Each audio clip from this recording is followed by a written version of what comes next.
भारत देश अनेकताओं का देश है, अनेकता में एकता भारत की अपनी एक पहचान है, विशेषता है। और इसी विशेषताओं को लेकर के, इन्हीं अनेकताओं में एकता जो इसकी विशेषता है, उसी विशेषताओं को लेकर के आज हम फिर हाजिर हैं और ये जानने का प्रयास करेंगे, क्योंकि भारत में अलग अलग धर्म, अलग अलग संप्रदाय हैं। उन्हीं संप्रदायों में भी भिन्न भिन्न अलग अलग परंपराएं हैं। उन्हीं अलग अलग परंपराओं को जानने का हम प्रयास करेंगे। और आइए सबसे पहले महाराज जी का स्वागत और अभिनंदन करते हैं। महाराज जी आपको बहुत बहुत स्वागत और अभिनंदन है हमारे खास कार्यक्रम में। आज जिस संप्रदाय की हम बात करना चाह रहे हैं महाराज जी, वो सतपंथ संप्रदाय है। तो सबसे पहली मेरी जिज्ञासा यही है कि सतपंथ संप्रदाय क्या है?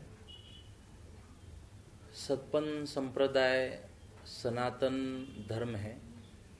जैसे सनातन धर्म की बहुत सारी अलग अलग शाखाएं हैं और सनातन धर्म इतना विशाल है, अनंत है।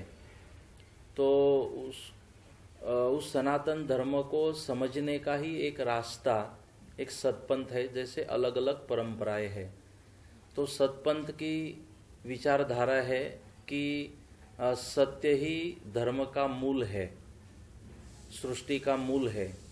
और सत्य हमारा ध्येय होना चाहिए। सत्य मतलब मूल की उपासना। तो सत की ओर ले जाने वाला यह संप्रदाय है। और सत का जो अस्तित्व है, सत्य का जो महत्व है, उस महत्व को इस परंपरा में बताया गया कि सत्यो नास्ति परो धर्म, कि सत्य के अलावा कोई दूसरा धर्म इस जगत में नहीं है। तो इसी तत्व को और इसी ज्ञान को समझने वाला और जीवन में उतारने वाला ये संप्रदाय है।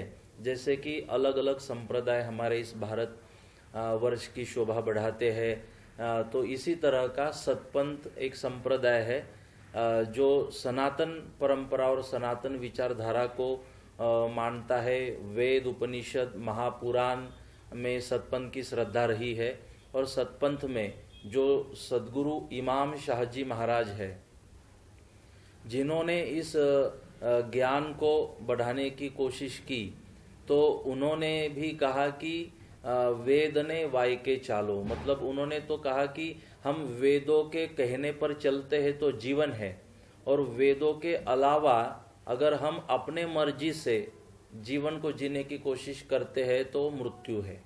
अलग अलग संप्रदायों की आवश्यकता क्यों है महाराज जी? जब ध्येय सभी का यही है तो संप्रदाय अलग अलग क्यों? आपका सवाल बहुत बढ़िया है। हम अगर मूल में देखें तो अलग अलग संप्रदाय है ही नहीं। मराठी में संतों ने कहा कि एका देहाचे अवयव। अब मेरे हाथ तो शरीर से अलग नहीं हो सकते, मेरे पैर तो शरीर से अलग नहीं होते, तो शरीर का ही अंग मेरा हाथ है, शरीर का ही अंग मेरा एक पैर है, शरीर का ही अंग मेरा एक मस्तक है। इसी तरह संप्रदाय अलग अलग नहीं, हम विचारधारा अलग कह सकते हैं। क्योंकि मैंने शुरुआत में कहा कि इतनी अनंत व्याख्या है, परमात्मा और धर्म की व्याख्या इतनी अनंत है जिसे अलग कहा गया, जो आप लिख नहीं सकते। तो जिसको हम जिसका अंत ही नहीं प्राप्त होता। तो वेदों ने भी कहा कि अब हमें भी ये जो मूल तत्व है, जो सत्य तत्व है, उसे समझने के लिए अभी हम भी असमर्थ है, ऐसा वेदों ने भी कहा। तो संप्रदायों की अलग अलग संप्रदाय नहीं है तो एक ही, बस उसकी एक विचारधारा अलग है, सबका ध्येय एक ही है। अगर इनके आराध्य की बात की जाए महाराज जी, इस संप्रदाय के, तो इनके आराध्य कौन है? सतपंथ संप्रदाय जो यह परंपरा है, तो इसमें भगवान विष्णु के 10 अवतारों को इसमें माना गया। और उसमें एक बात कही गई, इस परंपरा की मान्यता है कि जैसे भगवान के अवतरण की जरूरत पड़ी तब तब भगवान अवतरित होते रहे हैं, भगवान का प्रागट्य होता रहा है। जैसे कि यदा यदा ही धर्मस्य ग्लानिर्भवति भारत, जो भगवान ने वचन दिया वो निभाने तो भगवान मच्छ कच्छ वरा नरसिंह वामन परशुराम राम कृष्ण बौद्ध अवतार में भगवान प्रकट हुए। तो कलयुग के अंतिम समय में भगवान विष्णु जैसे जरूरत पड़ने पर वो नरसिंह बने थे, वो राम बने थे, भगवान श्री राम का अवतार, भगवान श्री कृष्ण बने थे।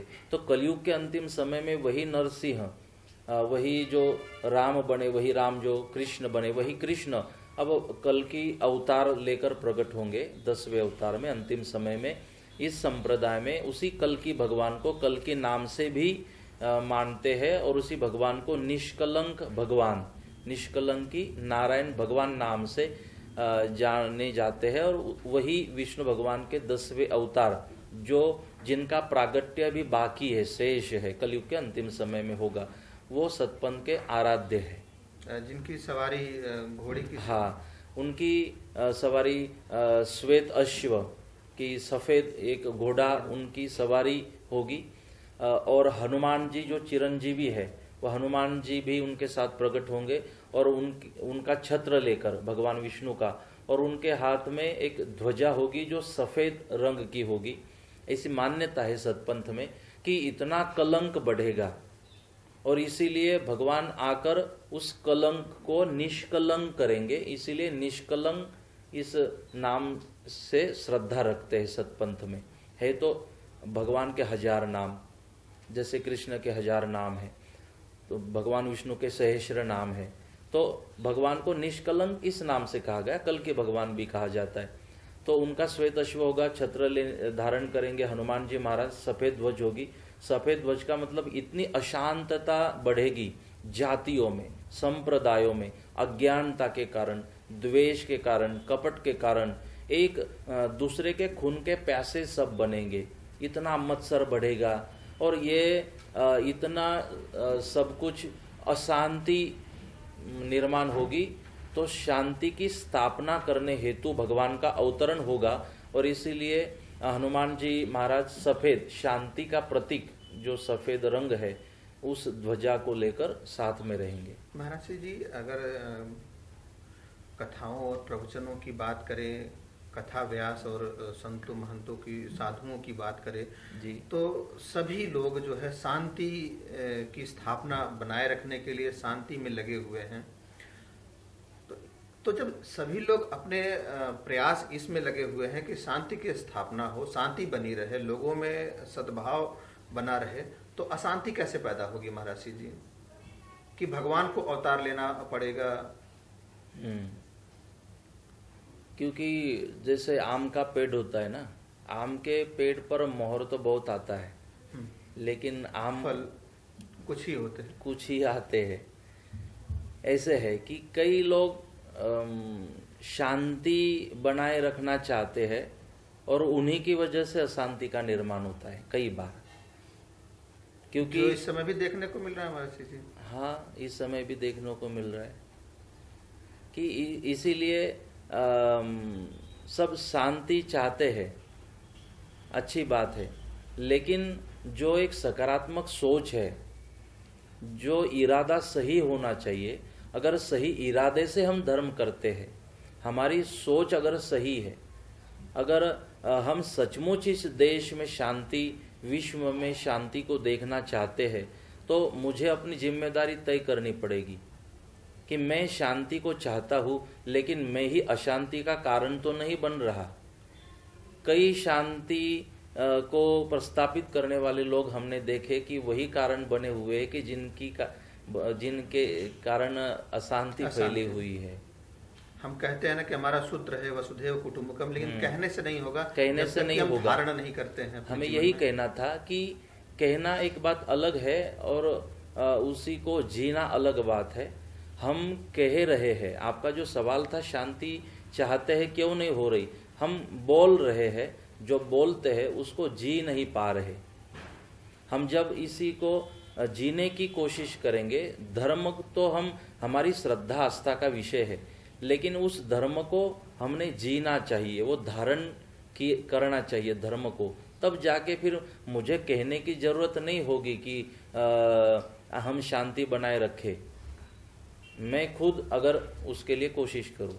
तो कैसे व्यक्ति महाराज जी, जैसे आप कह रहे हैं कि लोगों को धारण करना चाहिए, तो मैं ये चाहूँगा कि लोगों को आप पूज्यश्री के द्वारा ये संदेश जाए कि कैसे व्यक्ति धारण करे। हम भी जानते हैं इस बात को, मुझे लगता है कि पूरी दुनिया जानती है कि एक साथ मिलकर के रहना चाहिए, भाईचारे बना रहे, अशांति का माहौल ना हो, ये सभी जानते हैं, लेकिन करते नहीं हैं महाराज जी।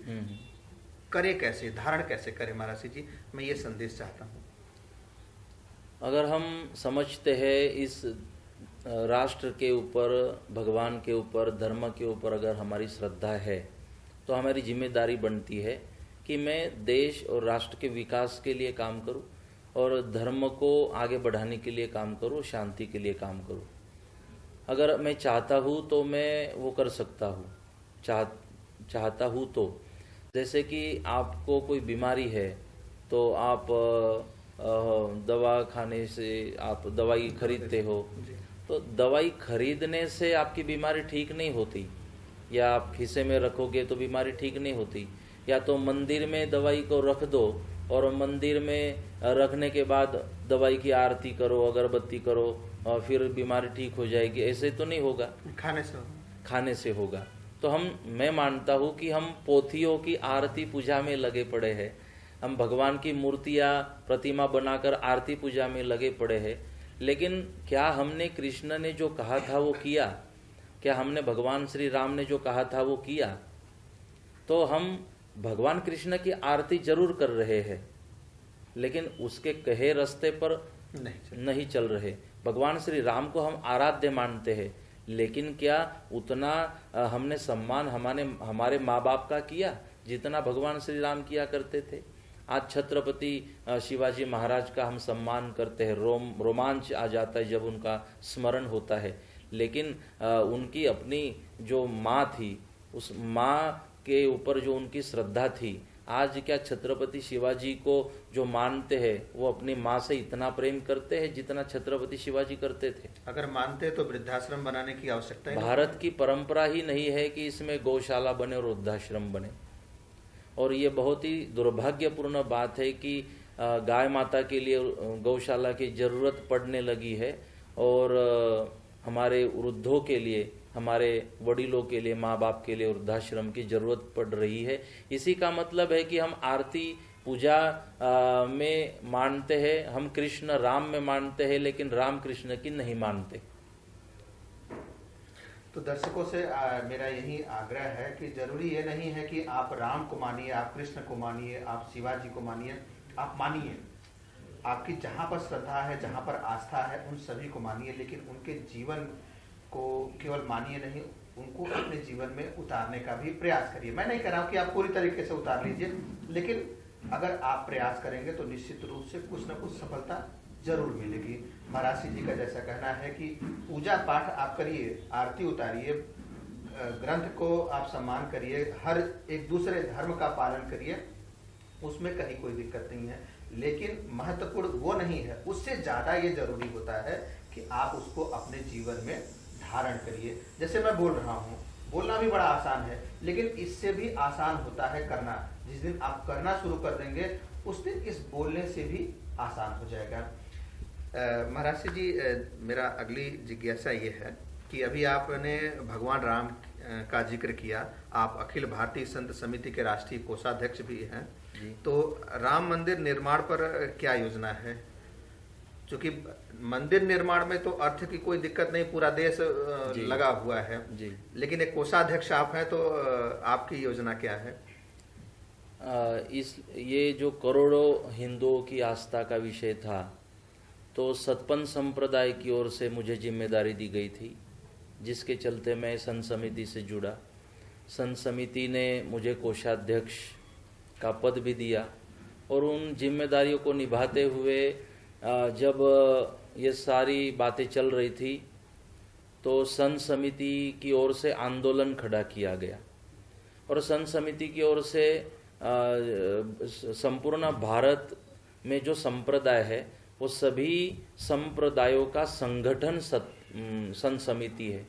तो संत समिति की ओर से जब पूछा गया तो सरकार, केंद्र सरकार को भी इस बारे में जानकारी दी गई, केंद्र सरकार को मिला गया, राष्ट्रपति जी की मुलाकात की।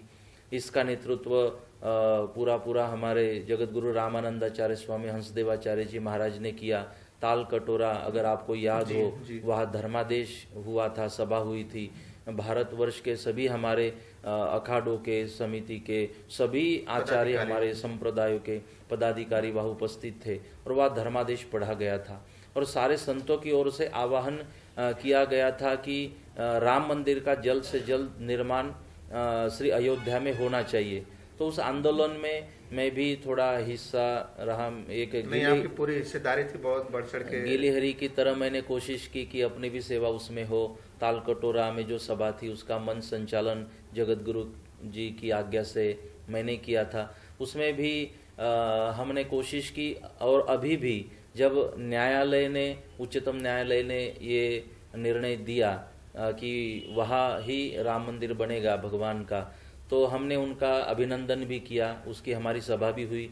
और जब ये नहीं हो रहा था तो वहाँ तक हमारी आवाज़, हमारी आस्था, हमारा जो कहना है उच्चतम न्यायालय तक जाए, इसके लिए हुंकार रैलियों का भी आयोजन किया गया था संपूर्ण भारत में।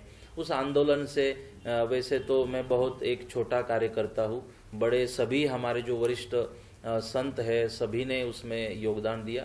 अब हम आगे सोचते हैं, सतपंथ की ओर से भी, सतपंथ संप्रदाय की ओर से हमने हमारे वरिष्ठ संतों को कहा है कि भगवान श्री राम के मंदिर में जहाँ जरूरत पड़ेगी तन मन और धन से, तो सतपंथ संप्रदाय उसके लिए तैयार है। सतपंथ संप्रदाय की बात चल रही है महाराज से जी, तो इनके जो पूजा विधि और कर्म कांड है उसकी महिमा क्या है? वो एक इसकी अलग एक विशेषता रही है संप्रदाय में, सतपंथ में। इसमें वैसे तो अखंड ज्योत को माना जाता है कि प्रकाश स्वरूप परमात्मा, जहाँ भी सतपंथ मंदिरों का निर्माण होता है वहाँ गर्भगृह में अखंड ज्योत जलाई जाती है गाय माता की शुद्ध घी की, और वो अखंड जलती रहे ये सेवा की जाती है। मतलब तेज में माना जाता है, सत स्वरूप परमात्मा, तेज स्वरूप परमात्मा में माना जाता है। और जहाँ तक कर्मकांड की बात आती है, सगुण से निर्गुण की ओर का, ये निराकार की ओर का ये रास्ता है और सभी संप्रदायों की यही मान्यताएं है। इसलिए कर्मकांड भी इसमें दिया कि हमारे हृदय में भाव का निर्माण हो, श्रद्धा का निर्माण हो, एक भगवान के प्रति आस्था का निर्माण हो, हम जुड़े। इसके लिए कर्मकांड एक माध्यम है। ध्येय तो वो परमात्मा ही है, लेकिन कर्मकांड का एक रास्ता बताया गया। तो सतपंथ में एक विशेष ये है कि मिट्टी का घट लिया जाता है और मिट्टी का घट लेकर उसमें जल भरा जाता है। तो मिट्टी का जो घट है, जल से भरा हुआ घट, वो ऐसे मान्यता है, ऐसी हमारी हिंदुओं की श्रद्धा है कि वो इस सृष्टि ब्रह्मांड का प्रतीक है। और जल से भरे उस कुंभ की पूजा की जाती है, उसमें विश्व ब्रह्मांड के सारे देवी देवताओं का आवाहन किया जाता है कि आप जल स्वरूप से, क्योंकि जल में ही सारी देवताएं वास करती है, इसीलिए जब संकल्प करना हो तो हाथों में जल धारण करते हैं। तो अलग अलग महत्व है। तो जल के माध्यम से सृष्टि ब्रह्मांड के देवी देवताओं को आवाहन किया जाता है, आमंत्रण दिया जाता है, उनका पूजन किया जाता है। 10 दिशाओं में जो देवी देवता है प्रणाम किया जाता है, और सब देवी देवताओं को जो अलग अलग उनका नैवेद्य है, तो वो नैवेद्य भोग जो है वो धराया जाता है। और सभी देवी देवताओं को विश्व कल्याण की प्रार्थना की जाती है। अगर किसी गृहस्थी के घर में वो पूजा चल रही है तो भगवान को प्रार्थना की जाती है हमेशा के लिए आप यहाँ पर निवास करें, आशीर्वाद बरसाते रहे, और ये जो परिवार है यह धर्म के ऊपर इस परिवार की श्रद्धा रहे, यह परिवार निर्व्यसनी रहे, संगठित रहे, परिवार में एकजुटता रहे, समरसता रहे, आप ऐसे इनका कल्याण करें, सद्बुद्धि दे, ऐसे एक प्रार्थना उस परिवार के लिए और विश्व कल्याण के लिए उसमें की जाती है। महाराज जी, जिस अखंड ज्योति की बात कर रहे हैं, उस अखंड ज्योति को हमने, महाराज जी का एक आश्रम है फैजपुर में, जो जलगांव से 15 किलोमीटर की दूरी पर है। मैं अक्सर वहाँ पर जाया करता हूँ, और वैसे तो महाराज जी का भ्रमण पे ही रहते हैं, अनेक जगहों पर जाते हैं महाराज जी, और लोगों को, युवाओं को जोड़ते हैं और सतपंथ संप्रदाय के बारे में बताते हैं, जागरूक करते हैं, लोगों को जोड़ने का काम करते हैं। मैं वहाँ पर गया हूँ, वहाँ पर मैंने देखा है कि कई वर्षों से वो अखंड ज्योति जल रही है और वहाँ पर लोग बहुत दूर दूर से आते हैं और अपनी मनोकामनाएं मानते हैं, जिनकी पूरी हो जाती हैं वो भी वापस आते हैं। और ऐसा माना जाता है कि जो एक बार वहाँ पर जाएगा और दिल से, आस्था से, श्रद्धा से अगर अपनी कोई मनोकामना मांगता है ईश्वर से, तो उनकी मनोकामनाएं निश्चित रूप से पूर्ण की जाती हैं। महाराज जी से जानते हैं कि वो अखंड ज्योति जो आज भी जल रही है वो कितने वर्षों से जल रही है, और वहाँ पर व्यक्ति अगर कोई जाए तो क्यों जाए, महाराज जी से ही जानते हैं। हालांकि मैं गया हूँ, मैं स्वयं देखा हूँ और स्वयं वहाँ पर पूजा भी हमने की है, तो महाराज जी से ही जानते हैं। उस अखंड ज्योति के बारे में ही हम जानना चाहेंगे महाराज जी। उसे 400 साल हुए, 400 वर्षों से लगातार अखंड ज्योत वहाँ पर प्रकट है, और उसी ज्योति के दर्शन करने हेतु श्रद्धालु वहाँ पहुँचते हैं। और प्रमुखता से उस ज्योति की ही, तेज स्वरूप परमात्मा की ही वहाँ पूजा होती है और सेवा होती है कि वो अखंड ज्योत जलती रहे। और श्रद्धा इसलिए है कि 400 वर्षों से वो जल रही है, तो वो प्रमाण है 400 वर्षों का। और कितने श्रद्धालुओं की आस्था जुड़ी है, कितने वहाँ के गादीपतियों ने परंपरा में जो आए, जो वहाँ की गुरु परंपरा है, उन्होंने सेवा वहाँ पर की है। तो श्रद्धालु सब जो वहाँ की गुरु परंपरा है उनका साक्षी ज्योति को मानते हैं। तो योगों का साक्षी उस ज्योति को मानते हैं।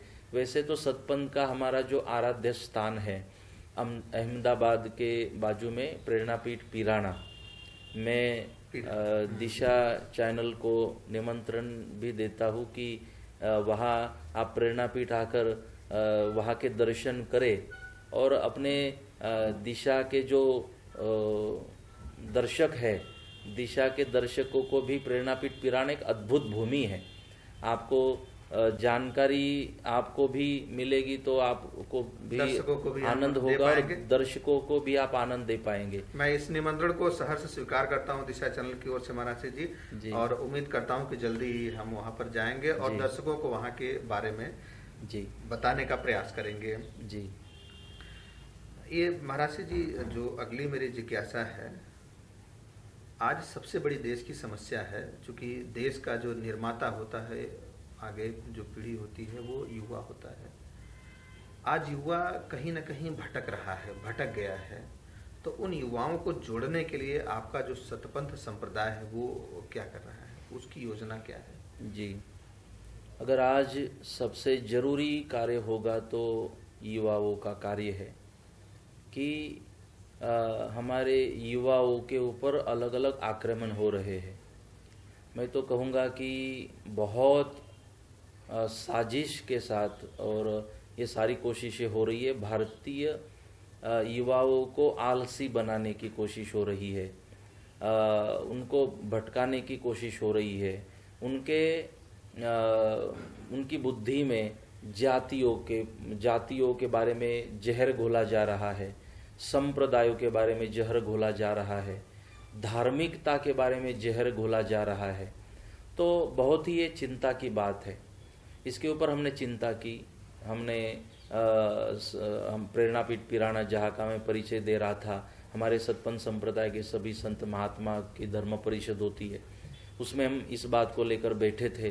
तो सभी हमारे संत महात्माओं ने इसके ऊपर कार्य करने की कोशिश की है। और मैं खुद मैं कथा का समय ये 3-4 महीने में ही देता हूँ, और फिर पूरा मेरा जो समय है वो युवा शिविरों में ही जाता है। और युवा शिविरों के माध्यम से मैं पहले जानना चाहता हूँ कि युवा क्या सोचते हैं। तो उनका जो सवाल है मैं कोशिश करता हूँ मैं जवाब दूँ और उनको तृप्त करूँ, और जो भी उनको गलत समझ है धर्म के बारे में, अपने परंपराओं के बारे में, तो वो मैं निकालने की कोशिश करूं। क्योंकि फिल्मों के माध्यम से, ये सीरियल के माध्यम से और ये अलग अलग चीज़ों के माध्यम से जो उनको गलत फहमी होती है, तो स्वाभाविक है कि उनके तर्क वितर्क होता है। तो मैं कोशिश करता हूँ तो संपन्न संप्रदाय की ओर से युवा शिविरों का आयोजन किया जाता है। अभी भी 31 दिसंबर को रात्रि में एक युवा उत्सव का आयोजन किया गया है। तो उसमें सभी युवा, हम तो सोच रहे कि 5000 तक उसमें युवा हिस्सा लेंगे और उनके बीच फिर धर्म के बारे में, अपने भारत, अपने राष्ट्र के बारे में चर्चा होगी। यानी राष्ट्रहित सर्वोपरि होना सत्पन्न चाहिए। संप्रदाय सोचता है कि राष्ट्र सर्वोपरि है, हमारी श्रद्धा राष्ट्र के ऊपर होनी चाहिए, हम राष्ट्र के लिए प्रामाणिक होने चाहिए, अपने देश के लिए प्रामाणिक होने चाहिए। हम सत्पन्न संप्रदाय की ओर से जो युवा है वो धर्म में भी उनकी श्रद्धा हो और प्रामाणिकता भी राष्ट्र के प्रति हो, इसके ऊपर हम ज़्यादा कोशिश करते हैं। इसके लिए शिक्षा व्यवस्था हमारा दोषी नहीं है महाराज जी कि एक जैसे शिक्षा व्यवस्था हमारी प्रारंभिक तौर से जो है जिस तरीके से होनी चाहिए, शायद ऐसा नहीं लगता है कि उस प्रकार से प्रारंभिक शिक्षा नहीं है।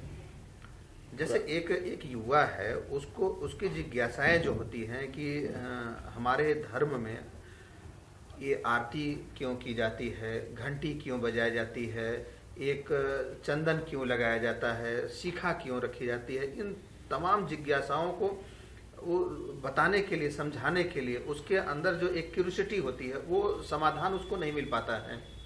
तो कहीं ना कहीं वो अपने जो धर्म है और इन जिज्ञासाओं से वो विमुख हो जाता है। तो कहीं ऐसा नहीं लगता है कि हमारी शिक्षा व्यवस्था कुछ इस प्रकार से होनी चाहिए जो इस समय की शिक्षा व्यवस्था चल रही है महाराज जी। लोग पैसा तो लगा रहे हैं, लोग अच्छे पैसा लगा रहे हैं, लाखों करोड़ों रुपए युवाओं पर शिक्षा व्यवस्था पे लगा रहे हैं, माँ बाप लोन लेकर, कर्ज लेकर के इस तरीके से लगा रहे हैं। वहीं बच्चा जो है हो सकता है कि बहुत अच्छी जगह नौकरी पा जाए, देश में नहीं विदेश में जाकर के अच्छे अच्छे पैकेज पर वो नौकरी कर ले, लेकिन शायद वो माँ बाप को भूल जाता है और माँ बाप वृद्धाश्रम में रहने को मजबूर होते हैं। तो इसके लिए कौन जिम्मेदार है? ये भगवान श्री राम का देश है, भगवान श्री कृष्ण का देश है, छत्रपति शिवाजी महाराणा प्रताप का ये देश है, संत मीराबाई का ये देश है, और कई नाम मैं ले सकता हूँ। इनको अगर नहीं हम समाज के, हमारे युवाओं के सामने शिक्षा पद्धति में नहीं ले आते तो शिक्षा तो होगी भारत में, संस्कार नहीं होंगे। आज दुर्भाग्य ये है कि विदेशी हमारे भाई बहन ये आरती करना, ये घंट बजाना, पूजा विधि, ये तिलक करना, ये वो समझना चाहते हैं। समझने के बाद वो स्वीकारते हैं, अपने जीवन में उतार रहे हैं, वो अपनी भारतीय परंपरा के अनुसार जीवन को जीने की कोशिश कर रहे हैं। दुर्भाग्य ये है हमारे भारतीय इससे दूर होते हुए हम देख रहे हैं। मतलब है अपने पास, लेकिन शायद वो बहुत आसानी से मिलने के कारण उसकी महिमा हम समझ नहीं पाए। लेकिन मैं मानता हूँ शिक्षा पद्धति में ये सारी बातें हमारे संस्कारों की आनी चाहिए, नहीं तो देश में शिक्षा तो होगी, संस्कार नहीं होगा। और बगैर संस्कार के किसी राष्ट्र का निर्माण, मुझे लगता है किसी राष्ट्र का निर्माण, स्वयं उस व्यक्ति का भी निर्माण नहीं होगा। क्योंकि एक अब्दुल कलाम भी हमने नाम सुना कि जिन्होंने निर्माण किया, क्योंकि शिक्षा के साथ संस्कार थे। एक नाम हमने ओसामा बिन लादेन का भी सुना, शिक्षा तो थी, संस्कार नहीं थे। तो जरूरी समाज में शिक्षा के साथ साथ संस्कार भी है महाराज जी। बिल्कुल। तो संस्कार जो देने चाहिए, संस्कार का निर्माण कैसे हो सकता है? संस्कार न तो देने की चीज है न निर्माण की, संस्कार तो है ही है। बस मैं अगर चाहता हूँ कि मैं संस्कार दूँ तो वो संस्कार पहले तो मेरे अंदर होने चाहिए। बहुत बार होता ये है कि वो व्यसन मेरे अंदर होता है और मैं प्रवचन करता हूँ कि हम व्यसन मुक्त हो जाए। जैसे कि अगर मैं ज़्यादा गुड़ खा रहा हूँ तो मैं किसी को मुक्त नहीं कर सकता। अगर मैं चाहता हूँ कि वो भी मुक्त हो तो पहले मुझे उससे मुक्त होना पड़ेगा। तो संस्कार अनुकरण से होता है। अगर मैं चाहता हूँ कि आप में संस्कार आए तो वो पहले मेरे अंदर होना चाहिए। मैं अपने आप का निर्माण करूं और फिर मुझे उस तरह से देखते हुए लोग फिर अपने आप उसको फॉलो करते हैं। एक अच्छे परिवार का निर्माण, जैसे कोई दर्शक है वो चाह रहा है कि मेरा एक अच्छा परिवार हो। आज अफसोस की बात यह है महाराज जी कि लोगों के पास धन दौलत सब कुछ है, लेकिन घरों में शांति नहीं है, कलह है। तो उस पैसे का कोई मतलब नहीं है, उस वैभव का कोई मतलब नहीं, उस घर का भी कोई मतलब नहीं है। तो अच्छे परिवार का निर्माण कैसे हो सकता है? सुविचारों से। उस सुविचार कैसे आएंगे? भगवान श्री राम के चरित्र को सुनने से, पढ़ने से। और पढ़ने का समय नहीं है, सुनने का समय नहीं है, तो फिर तो कभी परिवार में संगठन होगा ही नहीं। अगर आप चाहते हो संगठन करना तो आसानी से तो होगा नहीं, क्योंकि गलत चीज़ें बहुत जल्दी आ जाती है अपने जीवन में।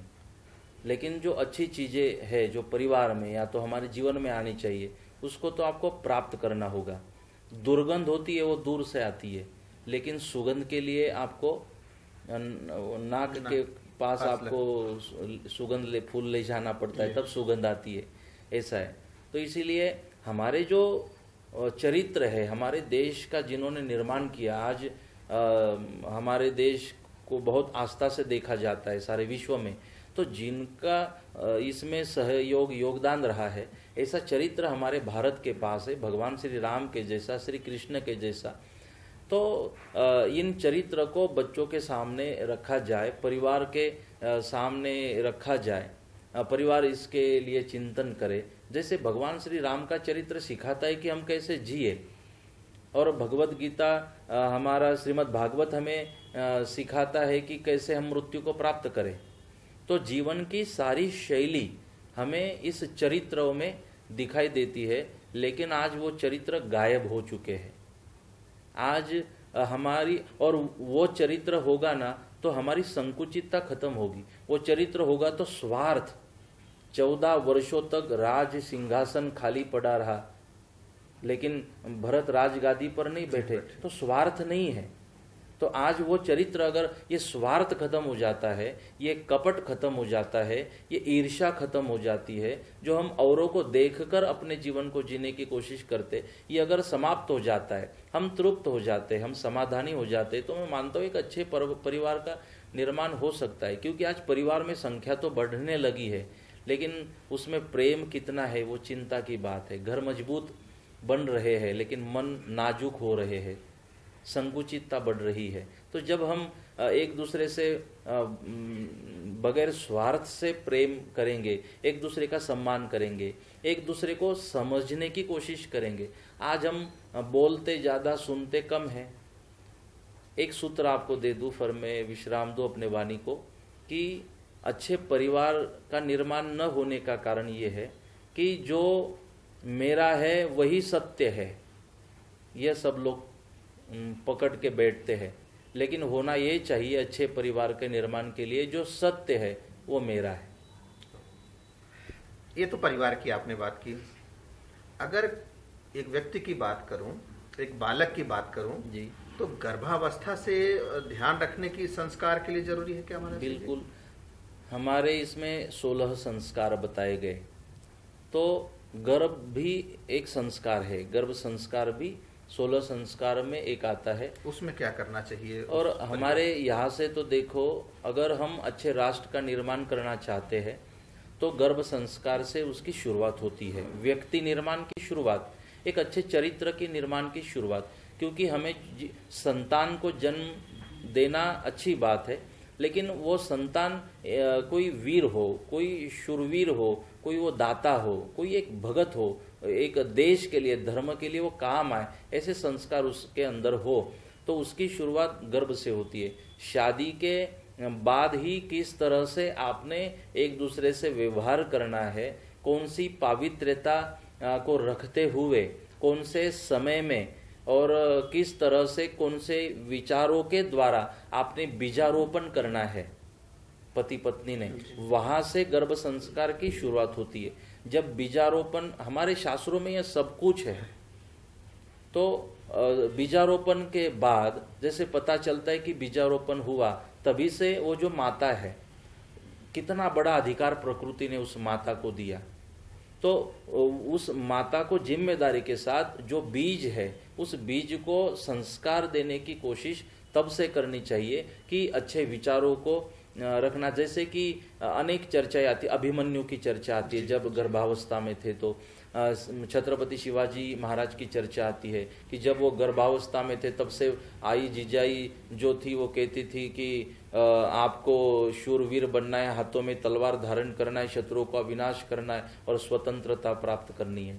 तो तब से माँ अपने बालक से बात करती थी, वैसे ही वो विचारों को सोचती थी, वैसे ही वो भगवान का चरित्र, वो श्री कृष्ण के चरित्र को याद करती थी। तो अपने आप बालक पर, गर्भ पर उसके संस्कार होते हैं। तो अगर इस तरह से संस्कार दिए जाते हैं, भारतीय परंपरा में सब कुछ है, बस हम थोड़ा भूले हैं बहुत आसानी से मिलने के कारण, इसके चलते थोड़ा हम भटके हुए हैं।